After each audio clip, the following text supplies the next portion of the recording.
Assalamu alaikum warahmatullahi ta'ala wa barakatu masoyana masu kallon shirin mu fim ɗin wata uku wanda Hasken Arewa Film Production yake ɗaukan nauyin kawo muku.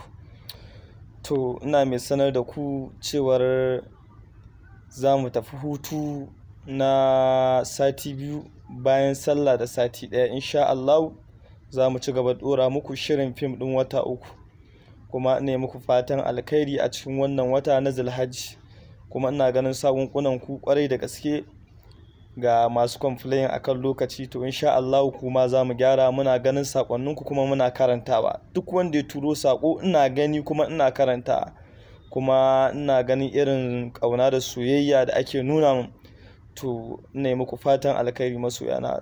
Sai kuma akwai wata yan fadakarwa da nake so in yi ga yan downloading. To fa yan downloading mun waiwayo ku, za mu buga fasta insha Allah wannan hutun da za mu tafi. Kuma idan mun buga fasta za mu yi kokari wannan fasta za ta fita da stamp ɗin kamfaninmu ne. Duk wanda ya ga wannan stamp ɗin namu to yi kokarin karɓar wannan fasta insha Allah. Ina kokarin yan downloading za ku bi doka da ƙa'ida.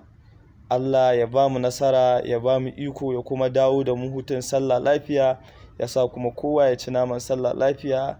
Ina gaida kowa da kowa, da matasa da iyayena na gida da 'yan mata har ma da zaurawa gabaki ɗaya.